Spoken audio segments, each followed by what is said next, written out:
listening to the IELTS podcast. Learn from tutors and ex-examiners who are masters of IELTS preparation.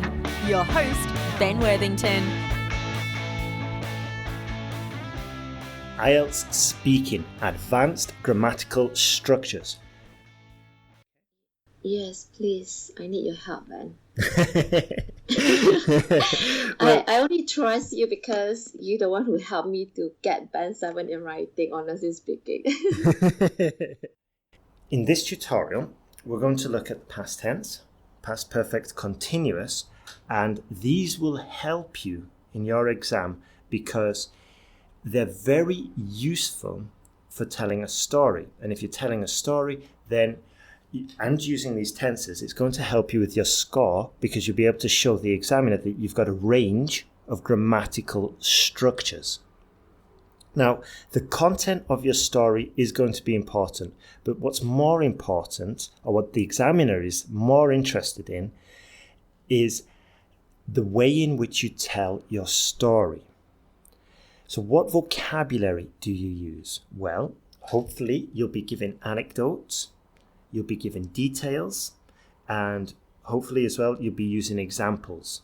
Anecdotes, details, and examples all push your vocabulary forward. They push it higher because they're forcing you to go to use topic-specific vocabulary, and they'll help expand your lexical resource. Also, of course, we need to be using stress patterns, as I have mentioned in previous tutorials. But in this tutorial, we're specifically going to examine why you should use the past and the past perfect continuous. Now, we usually get a cue card and, well, not usually, we always get a cue card, but what I wanted to say is that we'll have questions such as, where were you? Who were you with? And what was happening at the time? Now, let's have a look at two short stories and then we'll decide which is better. By the way, if you can identify the accent of this lady who's telling these stories, send us an email, and the first 5 to send in the correct answer will get a special prize. I was with my friend Juan in the park. We saw a fire in the distance. We both got up and ran to the fire to see. Last summer, I was hanging out with my friend Juan. We'd been sitting in the park having a picnic for a couple of hours when we saw a fire in the distance. We both got up and ran to the fire to see what was happening. Now, in the first story, there's very little information about the context. We know where the storyteller was, and we know that who she was with, and the basic facts. That's the first one. But in the second one, we can tell that it's a much richer story. And we can tell this because we know more about the background. Speaker was relaxing, having a picnic. Also, in story B, we feel more connected. Whereas in A, it sounds a little bit robotic, almost like a list of facts. Now, the main difference between the two is the use of the past and the past perfect continuous. With the past perfect continuous, our stories can feel more alive, more exciting, and more engaging. Now then, when do we use the past continuous? Well, we use it when we want to talk about an event in the past which was happening over a period of time and was incomplete. So I was hanging out with my friend Juan at the park.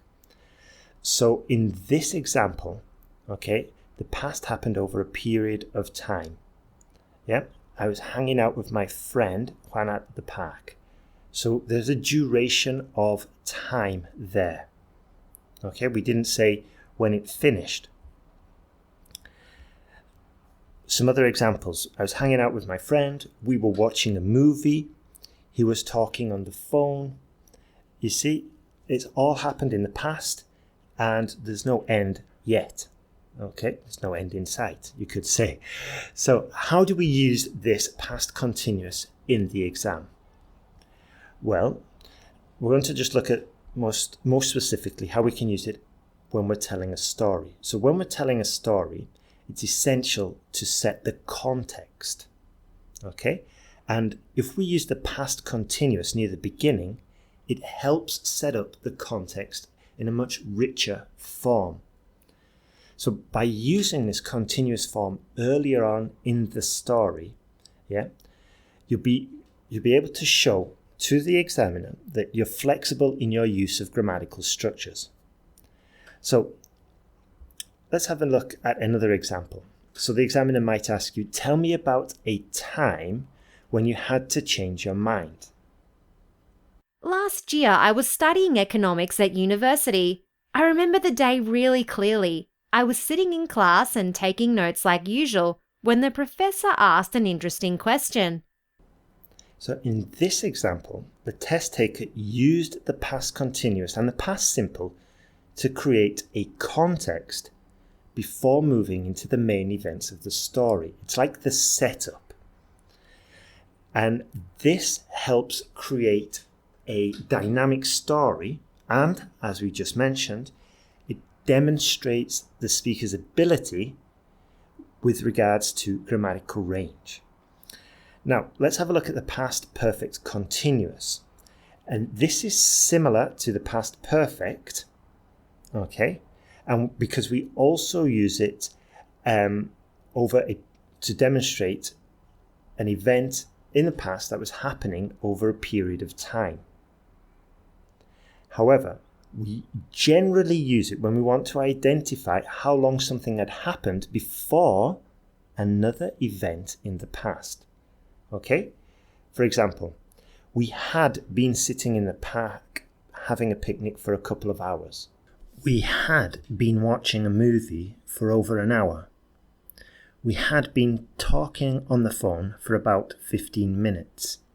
Now, I really like this tense because it helps you develop the context of the story, because you're almost expecting now something else to happen. Yeah, we had been sitting in the park for a couple of hours. So I as a native English speaker, I'm kind of conditioned now to be waiting for the next part. And this is why it's really good, because you can use the past continuous to talk about something that you was doing before the main event of the story. And this is what I was talking about, of like almost expecting the next part. Okay? Another example. He had been talking on the phone for about 15 minutes. So this is the context of the story. Let's have a look again. Another example. Describe a time when you felt angry. Just a couple of days ago, I was at the bank and I was standing in line. It was busy at the bank and I'd been waiting for over 3 hours to talk to the manager. Just a couple of days ago, I was at the bank and I was standing in line. It was busy in the bank and I had been waiting for over 3 hours to talk to the manager. This one was in reverse. I said the main event, but afterwards I added the context. But in that example, I wanted to make it really clear that I'd been waiting a long time. And this is very important information because I want to tell you about a time I felt angry. Okay, so I've got to give you the background of the situation. Otherwise, you'll think I'm a bit of a nut job. Okay? Right then. So using the past perfect continuous, it makes the context very clear and it'll support the main events of the story. Now, just to conclude, you want to be using the past perfect continuous and you want to be using stories in your exam to make the stories and to make your exam more interesting and engaging. And also, obviously, you want to demonstrate that you've got a thorough understanding of the grammatical structures. Like I said, there's a few ways to do this, but one of the best ones, one of my favorites, is the past perfect continuous and the simple past. But obviously we cannot just use these two, we've got to use a range. So hopefully with these ones, we've got a stronger understanding. Now let's have a look at some recent cue cards seen by students and sent in to us. So one cue card talks about, in part 1, the examiner asked about the hometown, about tea and coffee, and about truth and lies. Okay, which kind of sets up part 2, where the cue card stated to the candidate to talk about a situation in which you know a person didn't tell you the truth. You've got to explain who the person was, why the person told you the lie, and explain how you felt. And logically, in part 3, there were questions about honesty and lies, just abstract concepts like truth and lies, which really pushes your speaking limits. Anyway, let's have a look at the part 2 sample answer. I will go straight through it, and I want you to listen and try and identify useful phrases. Obviously, listen for the past perfect continuously. Listen for the past perfect continuous. And just one tip, try and pay attention and see if you can identify higher level word order. So, just to refresh, part 2, a cue card, talk about a situation when a person you know or you knew didn't tell you the truth, who the person was, why the person told the lie, and how you felt. Let's go. I'd like to tell you about an old friend I have called Matt. Matt is no longer my friend because of this exact incident. When we were younger, my family and I lived in a bungalow in our village. My friend Matt used to come over to our house, and he'd take a shortcut through the fields and then climb through the fence. Well, one evening I had been expecting him to come over, but he didn't. My mum later told me that my sister had seen someone looking through her window in the evening, and the peeping Tom, so to speak, had a beige jacket on, the same colour as my friend's Matt. My sister couldn't confidently say it was him. However, with the fact that I had been expecting him, it was clear in my mind what had happened. So, as you can expect, I confronted him about this, and he categorically denied it, but I'm 99% sure it was him. Obviously, he denied it because it's shameful, embarrassing, and would have led to serious issues.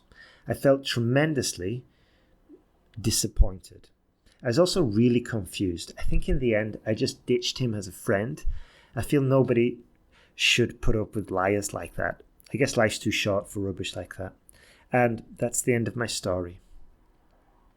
Now, a few points that I want to draw your attention to. One, I recognized I was going slightly off topic, so I brought it back. I needed to explain. I needed to fulfill the second bullet point, which was why the person told the lie. So this is why I said that he told the lie, because it was tremendously embarrassing. It was really embarrassing for him. And he obviously denied it. Okay, so I had to tell the examiner, fulfilling the criteria, I had to tell the examiner why my friend Matt told the lie. Okay, and then I mentioned how I felt about this afterwards. A note, I said I felt tremendously disappointed. Originally, I wrote out, I felt really disappointed. But if we're going for higher level scores, band 8, band 9, we should be using better vocabulary, better than normal vocabulary, and of course, using that vocabulary appropriately. Now, regarding word order, at the beginning, hopefully you noticed I said, when we were younger, my family and I. Okay, this is just a higher level touch, because normally it would say me and my family, yeah? But it just sounds higher level. It sounds more sophisticated if you mention the other people and then you mention yourself last. Yeah? One day, my 6 friends and me were out fishing. Yeah? Just put yourself at the end. Now, obviously as well, there were a few cases of the present perfect continuous. I had been expecting him. Then I said it again. However, with the fact that I had been expecting him, it was clear in my mind what had happened. Yeah. So there's a few instances there, and also a few other phrases like, but I'm 99% sure it was him. Okay. So hopefully you got a good example of how to use it there. And then, as I said before, the examiner would probably follow on with questions. In this case, he did. He followed on, or she followed on with questions about honesty, or why, probably questions such as like, why do you think honesty is important? How can you explain honesty? Would you say you're an honest person? Just questions like that, usually around the same topic, probing your ability to explain similar situations and abstract situations and more complex situations in a full and complete manner. Let's move on to cue card 2. Describe an intelligent person. Okay. You should explain who the person is, how you know them, and why you think they are intelligent. Now, by the way, as a side note, you might think my answers sound pretty full, pretty rounded, and there's 2 reasons for that. The first one is obviously I'm a native English speaker, but secondly, I did write these out, and I did go back and I improved them. For example, like before, I substituted really for tremendously, and while I'm writing it, I'm obviously going back and I'm improving it, and I'm checking that I'm fulfilling the cue card criteria. In the exam, I recommend you make notes and structure it. Don't write it out word for word, just make notes, write down the expressions that you want to use, plan the order. This is all covered in the Speaking Confidence online course we have at IELTS Podcast, but also this is a very good technique in general for preparing for part 2. Get a load of cue cards, write out your answer, go back, try and improve them, and then listen to yourself saying them as well and try and get some feedback on those. Anyway, let's jump into it. Describe an intelligent person. You must include who the person is, how you know them, and why you think they are intelligent. So let's go. A tremendously intelligent person I know would be my Uncle Alan. He's so smart, he retired at around age 50. Most people have to wait until after 65.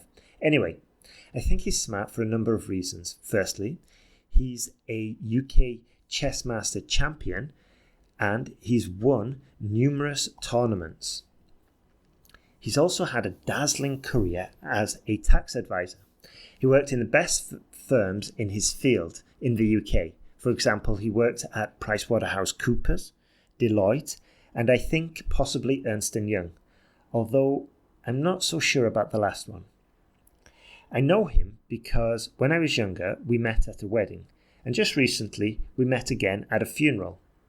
At the funeral, he was telling me about how he had been researching his family tree way back into the past. He found out that his ancestors were humble peasants in Preston. I think he's intelligent because of his careers, because of his career knowledge and his expertise in complex subjects such as tax and chess.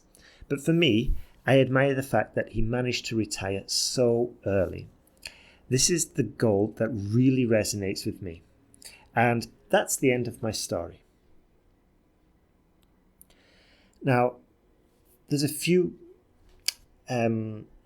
I want to draw your attention to a few points in this model cue card answer.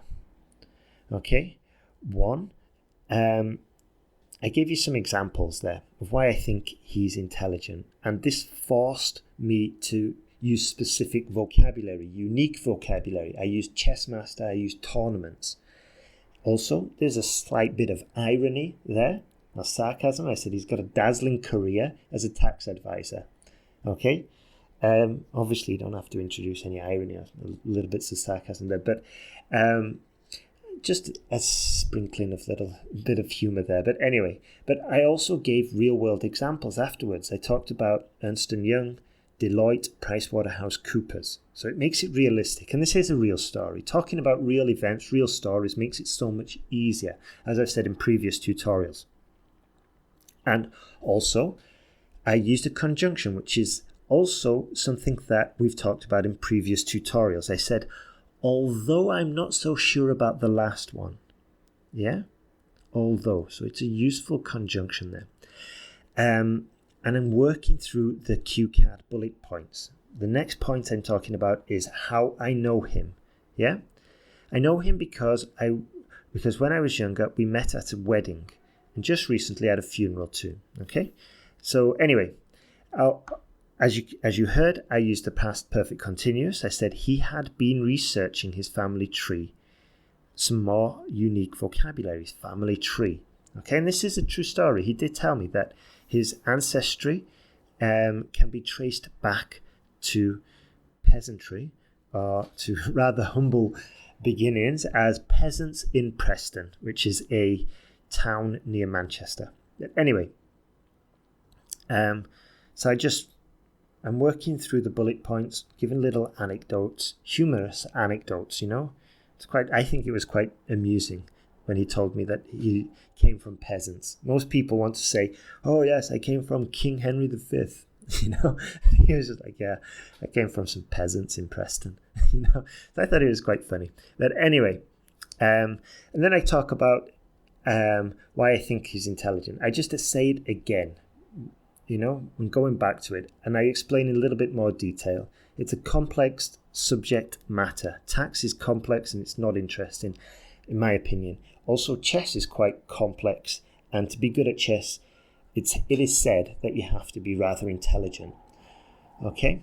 And then also I just concluded, using the typical structure, I concluded and I re-emphasized why I think they're intelligent, and that the main reason is because he managed to retire so early, And like I've done in the other cue card examples, I just clearly show to the examiner that's the end of my story by saying, and that's the end of my story. I hope you liked it. I would have added that I hope you liked it onto the one I did first, but I can't imagine the examiner liking a story about a peeping Tom. Okay? So that's why I didn't say, I hope you liked my story about my creepy friend. It's just not congruent, unless I thought the examiner was a bit creepy. But then I'm really setting myself up for a band 9, aren't I? If I think the examiner's a bit creepy. Anyway, we're getting off topic. Let's jump into cue card 3. Another recent one found online. And here for cue card 2, the point is that I have to describe a singer I like, who the singer is, what specific elements I like about the singer, and the style of the singer. Okay, so when I'm brainstorming this, I'm going to be thinking, rock, opera, folk, acoustic, any opportunity to use this kind of topic-specific vocabulary. Second, the first thing that came to mind when I saw this cue card was like, oh, cool, I can talk about this new singer I discovered. But then I realized that actually I'm going to be explaining something new. I don't know that much about this singer, even though it was the first one that came into my mind. And also, if it's a new singer, then the chances that the examiner knows about this singer are quite slim. So what I decided instead was that I'm just going to go for a singer that everybody knows about. Okay, so here is the cue card. And there's just a very quick and logical, common sense lesson there, which is similar to IELTS Writing Task 2, in that just go for something that's easier to explain, that the examiner probably knows about, and that you can speak about pretty confidently. Okay, so anyway, let's go. The singer I'd like to tell you about is a very famous singer with a terrific voice. He's British, but I think he has Iranian roots, if I remember correctly. He definitely had an old school Iranian mustache. I think he had been studying at Cambridge or Oxford when he responded to an advert to join a local rock band. Anyway, this singer has an immensely powerful voice, and although I'm not an expert on this, I think his voice covers the entire musical range. For example, in one song, Barcelona, he sang alongside a famous opera singer. Not many modern-day singers are capable of such a feat. His style is very unique. Sometimes he just blasts the vocals, and in other songs it's rather melodic and smooth. His name, of course, is Freddie Mercury, and he sang in the famous rock band Queen. And that's the end of my presentation, and I hope you liked it. So there I worked very methodically through the cue card points, and I used a little phrase that I think is very useful, and it's "if I remember correctly." Yeah, another variant of this is "if my memory serves me well." I think it was in 1992 or whatever. Okay, so I obviously used the past perfect continuous. He had been studying at Cambridge. Yeah. Slight little bit of humor there. It wasn't like knock joke, I just made a tiny little joke about an Iranian mustache, It's just a harmless bit of fun. That's all. Second, I didn't say he's got a really good voice. Yeah, that's like band 6.5. I said he's got a terrific voice. And then later, to avoid repeating it, I said he's got an immensely powerful voice. Well, not to avoid repeating it, but just to dig a little bit deeper. Yeah. And also some other topic-specific vocabulary there was his voice covers the entire musical range. How good was that? Yeah. And then I give an example to prove my point, just like we should do with task 2. I'm talking about the real song Barcelona, and how he sang alongside a famous opera singer. Yep, so I can mention about opera there as well. And also another useful phrase I thought was, not many modern day singers are capable of such a feat. That's quite a unique phrase as well, and it was used appropriately. Now, some more topic-specific vocabulary. I didn't say he's got a really good voice, or I didn't say he can sing loud, he can sing quietly. I said it's rather melodic and it's rather smooth. I also said he blasts the vocals, which is definitely too informal for the writing, and I would probably say it's borderline for the speaking. Maybe a tad informal, but it's just one phrase, that's all. And it sounded natural. It was a very natural use of the phrase. Anyway, and also, just as a side note, I didn't reveal his name until the last sentence. I just kept a little bit of anticipation there. By the way, when I was brainstorming this specific talk, I had a memory about my brother and my sister and how they were so eager to tell me that Freddie Mercury had died. I think it was 1992. They were just like, "Mom, can we tell him? Dad, can we tell him?" And my brother and sister, they were really keen on telling me that Freddie Mercury had died, because I really idolized him when I was younger, And I remember to this day being in the car and my brother and sister asking, "Can we tell him? Can we tell him?" And then they said, "Yeah, tell him." And my sister just turned around and she smiled and she said, "Freddie Mercury died." And I wanted to explain this. I wanted to tell this story. But then I realized it's got nothing to do with the cue card. The cue card asks me about a singer I like, who the singer is, what specific elements I like about them, the style of the singer. And although I had this, I thought, amusing story, about, which tells you a lot about the relationship between my brothers and sisters, it was all just kicks and giggles, you know. I think I was about 9 at the time or something. But anyway, I wanted to tell this story, but it wasn't relevant. It had nothing to do with the cue card. So I just ditched it in the end. Maybe I could tell it later if the opportunity came up. But there's no point talking about it because it wasn't on the cue card. So anyway, that's that. We've done the 3 sample cue cards. Just as a summary, just so you can get maximum value out of this tutorial. Remember, if you can use an example, an anecdote has to be relevant. Yeah. If you can remember to write out your cue cards, answers beforehand, go back and improve them, then get feedback on them. And also remember, if you're struggling with IELTS speaking, have a look at the online course at IELTSPodcast.com, the Speaking Confidence course. We give you lots of practical tips. We don't just say, go give a good talk, you know. There's rubbish advice, or don't some other rubbish advice. Make your talk interesting. How do you make it interesting? You know, give me some tools that I can use. Give me some practical advice. And this is what we aim for in these tutorials, and this is what we definitely aim for in the course. This is why in our courses we give feedback, because that's the fastest way to improve, and also depends on you doing the work and getting the feedback and improving faster. So anyway,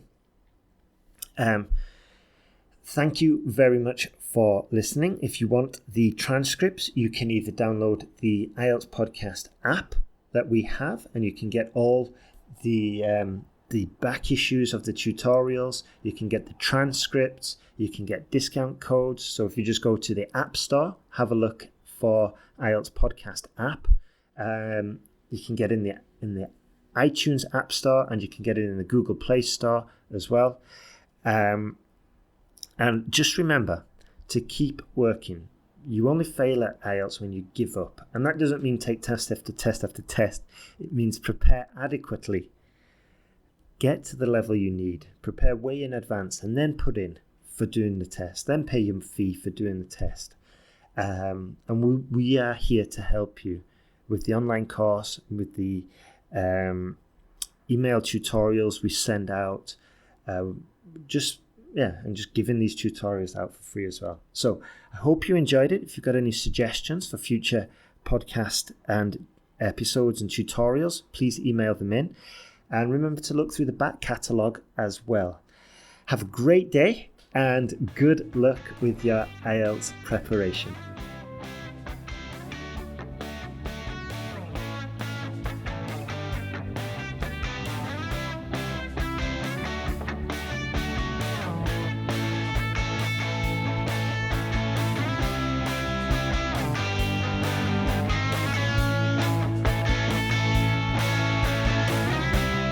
Thanks for listening to IELTSPodcast.com.